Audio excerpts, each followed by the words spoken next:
선생님들 안녕하세요. 이번 영상에서는 문학 공부 전략에 대해서 한번 알아보도록 하겠습니다. 이전 영상에서 문학 출자 경향에 대해서 다뤘고요. 특히 현대시, 현대소설, 고전시가, 고전산문 각각 기출문제들을 보면서 문학 출제가 어떻게 되고 있는지 한번 살펴보는 시간을 가졌습니다. 그래서 오늘은 문학 공부 전략에 대해서 볼 건데 다음과 같이 공부 전략을 세우면 좋을 것 같습니다. 그러니까 다음에 유의하셔서 공부 전략을 세워보시길 바라는데 첫 번째 같은 경우에 쉽게 말해서 문학 이론에 대해서 공부를 하는 것이 반드시 필요하다는 것입니다. 근데 일단 제가 문학사, 실론, 소설론 등에 대한 이해라고 생각해서 이렇게 써놨는데요. 그래서 문학사 같은 경우에 제가 지난번에 현대시랑 현대소설을 다루면서 이야기를 했는데 문학사는 사실 공부를 하실 때 기출문제를 분석하는 것만으로도 충분하다고 생각을 합니다.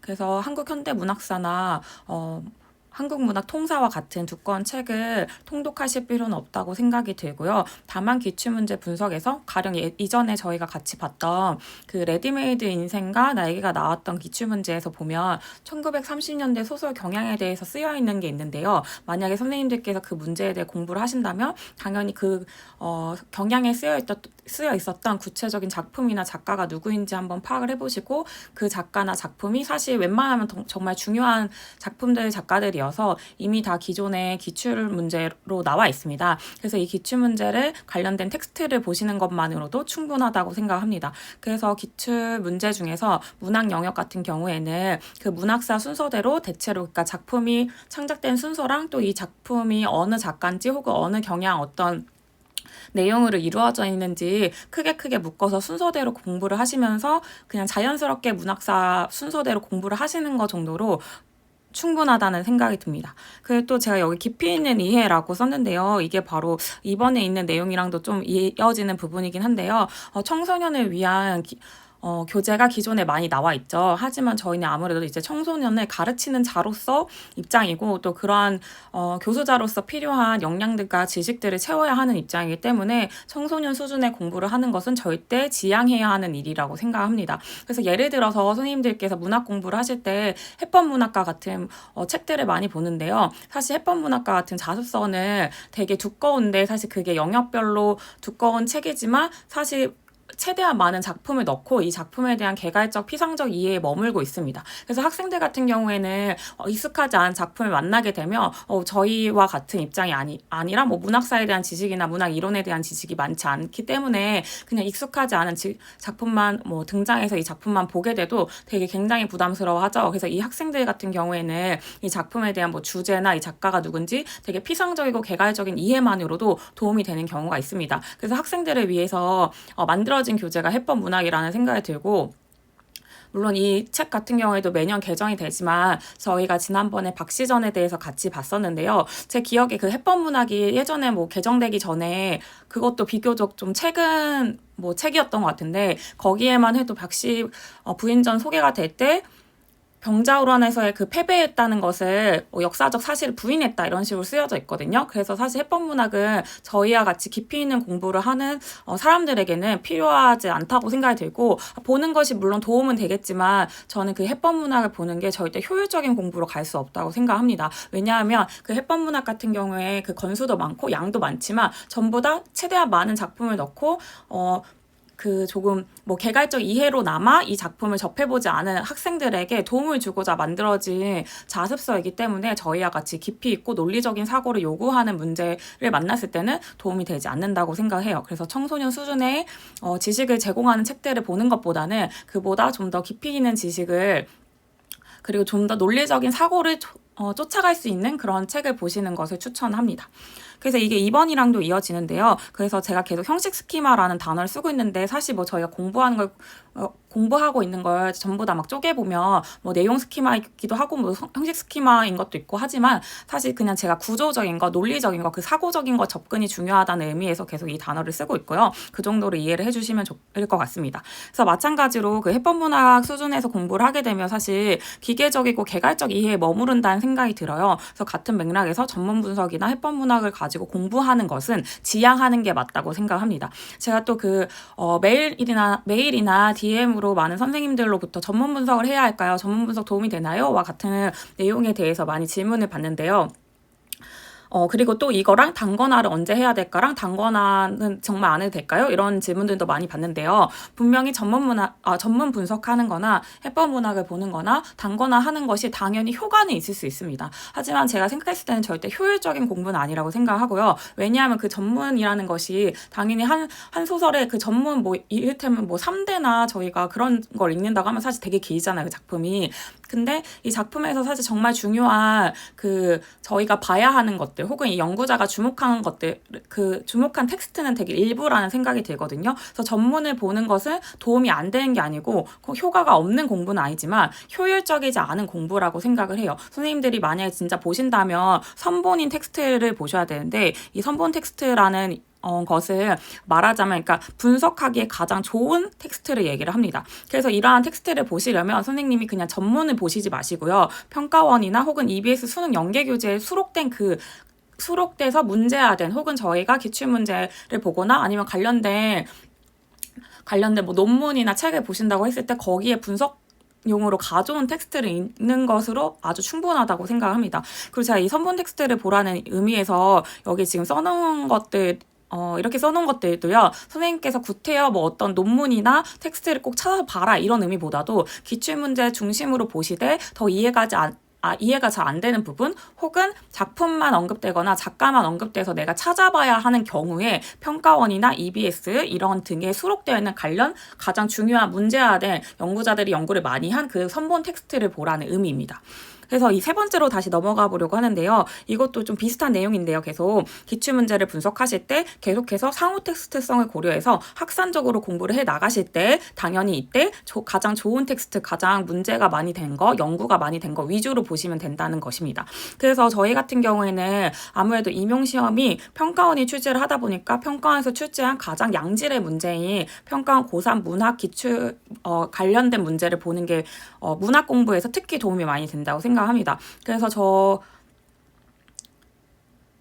제가 그래서 그 기출문제가 수록되어 있는 것들을 모아서 목록으로 만든 파일이 있는데요. 이것을 같이 보시면 도움이 될 것 같아요. 그래서 예를 들면 이게 지금 임용문학 기출 작품 목록을 제가 모아놓은 건데요. 여기 임용문학 말고도 수능 같은 경우에도 모아놨습니다. 특히 수능 고3이랑 수능 그 관련 모의고사를 모아놨는데요. 여기서 선생님들이 그 작가랑 작품이 나와 있기 때문에 이 작가나 혹은 작품을 검색해 보시고 어떠한 작품들이 있었는지 이 관련된 기출 문제를 활용해서 공부를 하시면 더 도움이 될 거라고 생각이 듭니다. 그래서 마찬가지로 또 제가 그 톱파보기 앞에 그 교재 앞에 보면 QR코드가 따로 있는데 그 교재 표지에 있는 QR코드 말고 책 속에 QR코드가 따로 있어요. 그래서 그 QR코드 들어가면 그 구글 드라이브가 뜨는데 이 구글 드라이브에 이 기출 작품 목록 파일과 또 수능이랑 모의고사 기출 문제를 모아놓은 파일을 업로드를 해뒀습니다. 그래서 그리고 이 파일 말고도 선생님들이 활용하실 수 있는 필요한 자료들을 조금 올려놨으니까 꼭 한번 확인을 해보시길 바라고요. 그리고 이 기출 문제 모아놓은 파일 같은 경우에는 제가 책갈피를 다 표시를 해놨으니까 그냥 컨트롤 F로 검색하기에도 페이지가 너무 많아서 양이 방대하니까요. 책갈피를 활용하시고 또 작품 목록 파일을 활용하시면 도움이 될 것 같습니다. 그리고 마지막으로 핵심 키워드를 활용한 답안 구성을 염두에 두시고 공부를 하셔야 됩니다. 그래서 특히 문학 같은 경우에는 간결한 답안 구성을 할 때 가장 중요한 핵심적인 키워드를 꼭 넣어야 합니다. 근데 이 키워드 정리라는 것은 상반기 공부부터 이 키워드에 대해서 구태여 막 정리를 하실 필요는 저는 없다고 생각을 해요. 왜냐하면 이건 단권화를 하지 말라는 내용과도 연관이 되는데 제가 이 단권화를 왜 하지 않는 것이 좋은지에 대해서도 나중에 다시 한번 다뤄보려고 합니다. 근데 여하튼 간단하게 말해서 단권화를 저는 비추천하는데 왜냐하면 단권화라는 것을 만약에 하신다고 하면 당연히 선생님들께서 3월부터 11월까지 공부를 하시고 11월에 시험을 보러 가신다고 한 그 가정하에 11월까지도 단권화를 만들고 있거나 10월에 단권화를 하면 이 책을 볼 수가 없겠죠. 그래서 단권화를 미리 해서 이걸 나중에 반복해서 보셔야 되니까 사실 상반기에 단권화를 작업을 많이 하신다면 하셔야 되는 거죠. 근데 제가 생각했을 때 3월에 선생님과 11월에 선생님이 가지고 계신 그 지식과 사고의 그 깊이는 너무나도 다르다고 생각을 하거든요. 그래서 예를 들면 저희가 2주 뒤에 논문을 낸다고 가정해보면 선생님도 오늘 바로 논문을 쓰실 건가요? 그게 아니라 2주 뒤에 만약에 논문을 내야 된다고 하면 2주 동안 거의 엄청 열심히 이와 관련된 지식을 쌓고 공부를 한 다음에 또 그 제출하는 뭐 직전 그 전전날에 논문을 쓸 거라고 저는 생각을 하거든요. 그래서 선생님들께서 시험을 보기까지의 기간이 많이 남아있고 이 기간 동안 공부를 하셔서 선생님이 3월에 선생님과 11월에 선생님 정말 다른 사람인데 3월부터 만든 그 단권화 자료가 11월에 선생님께 꼭 도움이 될지 저는 의아하다는 생각이 듭니다. 물론 단권화를 해서 이 어떤 내용에 대해서 구조적으로 잘 인식을 하시고 하는 것도 저는 정말 효과가 있다고는 생각하지만 계속 반복해서 강조드리면서 하고 싶은, 이거 말이 이상하네요. 강조드리고 싶은 효율적인 공부 방법은 아니라고 생각합니다. 그래서 단권화 작업을 상반기에 하지 않고 그냥 저는 사실 단권화 작업이 안 좋다고 생각하는데 여하튼 단권화 작업이나 이러한 것들을 사실 구태여 상반기에 할 필요가 없다는 거죠. 그러니까 키워드 정리 이런 것들 상반기에 할 필요가 없고 이제 어느 정도 공부를 하고 무르익었을 때 선생님들께서 그 이제 어느 정도 내가 잘 아는 영역과 잘 알지 못하는 영역에 대한 감이 잡혔을 때 키워드를 정리하는 것으로 충분하다고 생각을 합니다. 그래서 이 키워드 정리는 제가 시험장에 가지고 갈 뭐 시험장 노트를 만들어 봐라 이런 식으로 그 기출문제 분석집 맨 앞에 어떻게 답안을 작성해야 되는지 또 구체적인 그 기출문제 예시를 보면서 쓴 거랑 또 시험장 노트를 어떻게 만들까 이런 것들을 써놨거든요. 근데 제가 그 자료를 그 원래 기출문제 분석집 맨 앞에 항상 넣었었는데 이게 되게 중요하다고 생각을 해서 근데 기출문제집 그 기출문제 분석집을 한 권만 사시는 선생님들께도 이걸 제공하기 위해서 수록하다 보니까 중복 수락되는 문제가 있어서 이번에는 전부 다 빼고 이걸 QR코드로 넣어서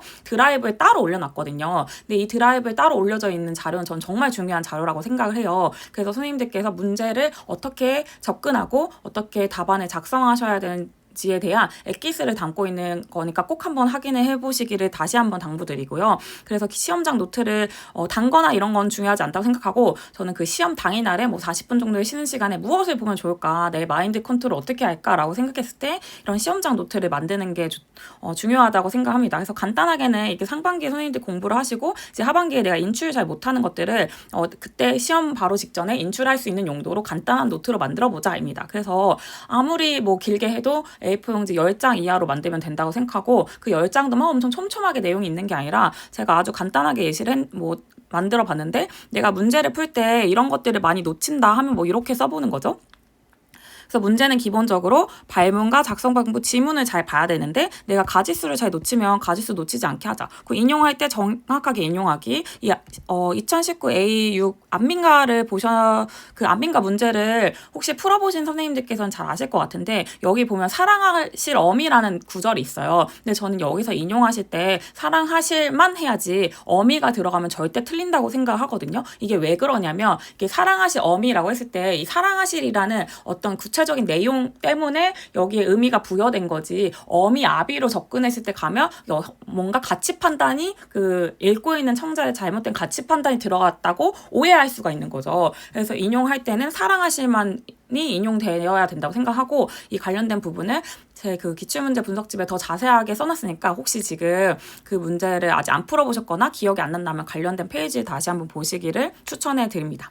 그래서 이러한 부분 같은 경우에 정확하게 인용을 해야 되고 이 문제 같은 경우에는 저희가 그때 현대시를 다루면서 같이 다뤘던 문제인데요. 이 문제에서도 보면 이 하강하는 이미지랑 연관이 되게 하려면 결국에 거기서 한숨과 입김 이런 것들 인용할 때 무엇을 인용해야 될까에 대해서 잘 접근을 해야 된다는 거죠. 이러한 문제들에 대해서 써서 내가 기출 문제를 분석해 가면서 못했던 것들, 잘 인출 못했던 것들을 다시 한번 그냥 정리하고 이제 시험 당일날에 내가 가지고 있는 구조적인 스키마, 형식적인 스키마를 잘 활성화할 수 있도록 도와주는 노트를 만드는 거라고 생각해 보시면 되겠습니다.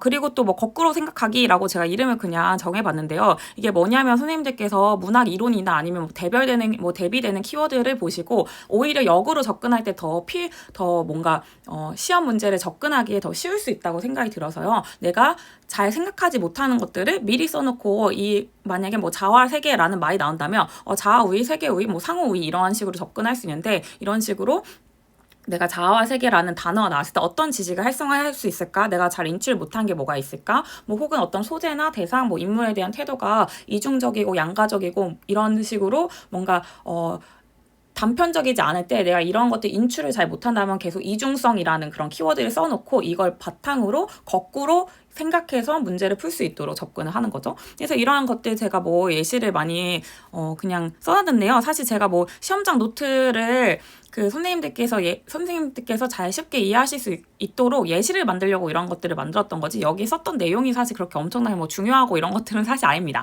그래서 그냥 선생님들께서 본인만의 시험장 노트를 만드는 게 중요한 거니까, 내가 잘 인출을 못하는 게 있으면 다른 사람들은 뭐 갈등 양상했을 때 이런 거 되게 잘 파악하는데 나는 갈등하면 항상 파악 못한다, 혹은 막 난 소재가 나오면 이 소재를 어떻게 접근해야 되는지 항상 모른다 하면 그와 관련된 내용들을 써볼 수 있는 거죠.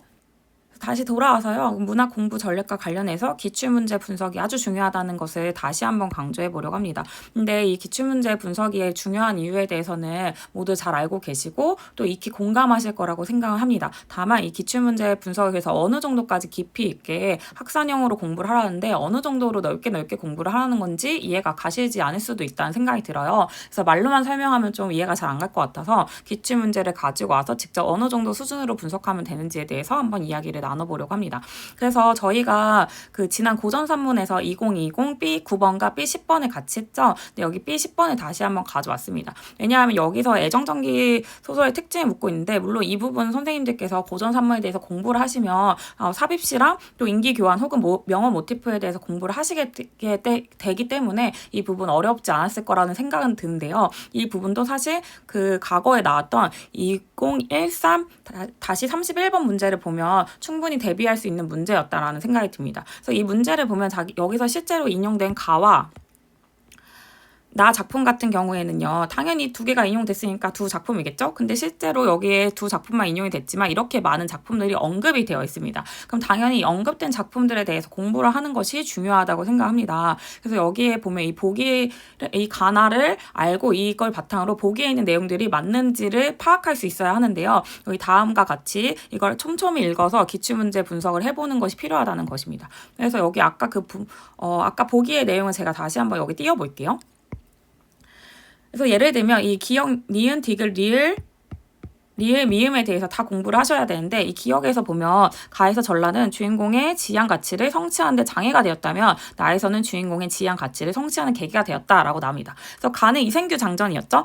그리고 나는 유충렬 전이었습니다. 가에서 이생이 그 홍건적의 난이라는 전쟁 때문에, 전란 때문에 주인공이 지향하는 그 애정이라는 가치가 성취되는데 방해가 됩니다. 따라서 이 부분은 맞고, 또 나에서는 이 유충렬이 지향하는 가치 성취한 게 바로 전쟁이기 때문에 전란에서의 활약을 통해서 정한담한테 복수함으로써 자신의 가치를 실현하니까 이 가치를 성취하는 계기가 되었다는 게 맞는 진술인 거죠.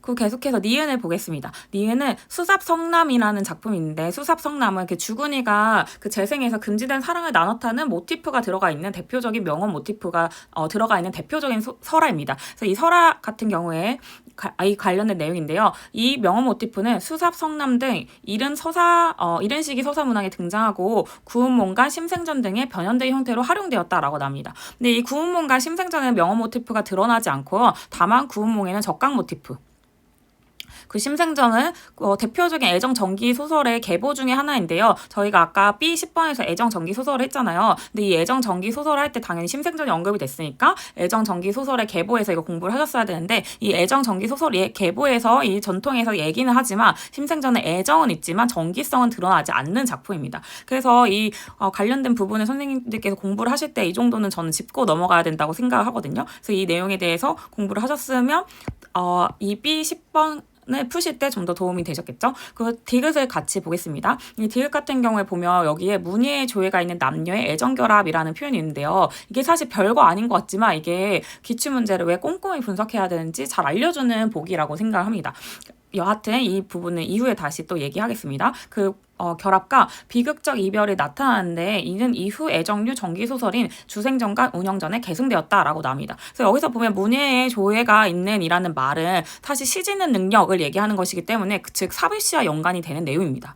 그래서 선생님들께서 애정 전기소설 그리고 이러한 경우에 계속 삽입시가 계속 나온다는 거, 이 부분에 대해서 알 수 있었던 거고요. 그 주생전은 주생과 배도, 또 운영전에서는 운영과 김진사가 시짓는 능력 즉 삽입시가 나타나기 때문에 둘은 이 문예의 조예가 있고 또 있는 있는 인물이라는 것을 알 수 있는 거죠. 그리고 한편 주생전은 아까도 얘기했지만 이거 애정소설 그리고 애정 전기소설의 계보에서 얘기를 하긴 하지만 전기적 요소, 즉 기이한 것을 전하는 비현실적인 요소는 사라진 소설입니다. 그래서 이 소설 같은 경우에는 이 부분에 대해서 알고 계시면 이 디귿의 보기에 대해서도 판단을 하실 수 있는 거죠. 그래서 나중에 이 운영전의 내와 1에서는 운영과 김진사의 비극적 사랑, 그 내와 2에서는 적강 모티프가 드러나거든요. 이 부분은 사실 저희가 B9랑 B10을 얘기할 때도 얘기했었던 부분입니다. 그래서 각각 이 내와 1이 애정, 내와 2가 그 적강이라는 정기성이 드러나기 때문에 이 부분도 맞다는 것을 알 수 있습니다. 그래서 이와 같이 선생님들께서 기출문제를 보실 때 이렇게 보기에 간단히 나온 내용 같아도 이걸 엄청 하나하나 꼼꼼히 파악을 하셔야 된다는 거죠. 뭐 예를 들면 여기 리을에 또 대리전이라는 게 있죠. 그럼 이 대리전이라는 게 뭐지 하면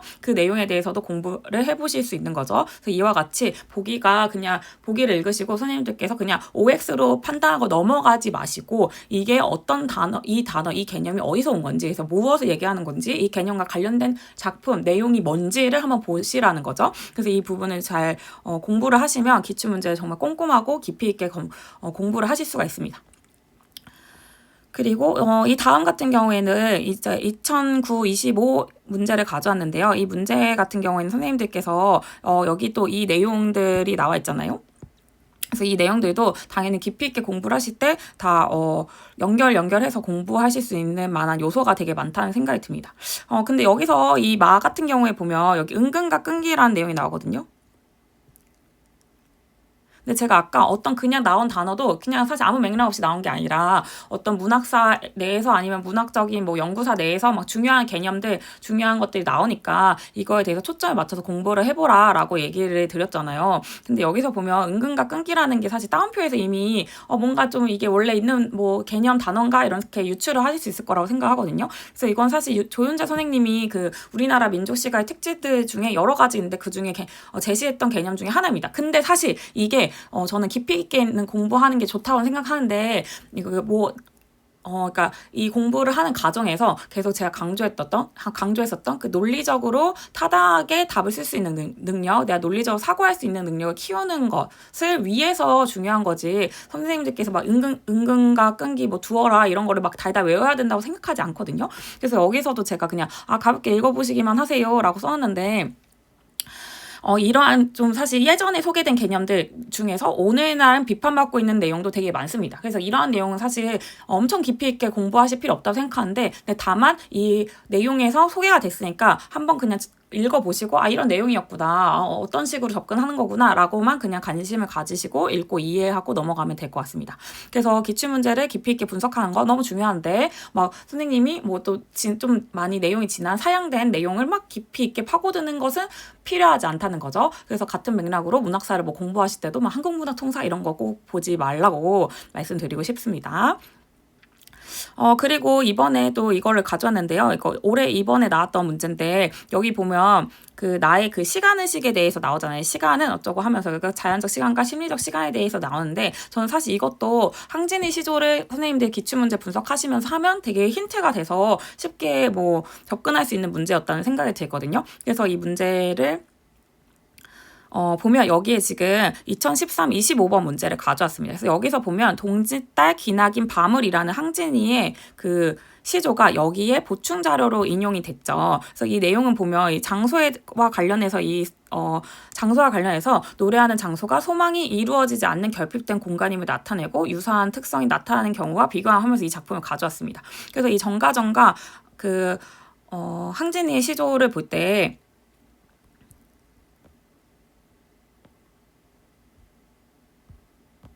죄송합니다. 제가 그 관련된 내용을 지금 바로 못 찾고 있어가지고요. 이게 몇 번이었죠? 다입니다. 다.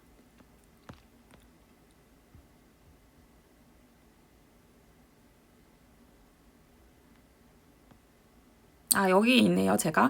죄송합니다. 그래서 여기 항진이의 동짓달 기나긴 밤을에서 보면 여긴 추상적인 시간을 물리적인 실체인 것처럼 표현한 참신성이 드러난다. 이거 사실 많이들 되게 공부하시는 내용이죠. 그래서 이 내용에 대해서 사실 공부를 하시면 이 시간 의식에 대해서 자연적 시간과 그 심리적 시간, 그래서 이 추상적인 시간이 나한테 심리적으로 좋은 시간과 아닌 시간이 있잖아요. 그 시간을 가지고 이러한 표현들에 대해서 설명을 했거든요. 그래서 이러한 내용에 대해서 공부를 하셨다면 최근에 나온 기출문제에 대한 대비도 될 수 있었을 거라고 생각이 듭니다. 그래서 다시 한번 강조하는 것은 선생님들께서 기출문제를 분석하실 때 아주 꼼꼼하게 분석을 하시되 이게 거기에 나왔던 뭐 개념들을 딸딸딸 외우고 작가 작품론에 대해서 딸딸딸 외우라는 의미는 절대 아니고 다만 이러한 것을 깊이 있게 이해하는 과정에서 선생님들께서 제가 그때 그 서술형으로 수능 문제를 푼다라고 비유했던 그 문학 영역 내에서의 그 시험 대비를 하실 수 있다고 생각을 합니다. 그래서 이런 것들에 유의하셔서 선생님들 공부를 하시면 좋을 것 같고요. 그리고 제가 문법 같은 경우에는 다음 영상으로 이어서 얘기하도록 하겠습니다. 감사합니다.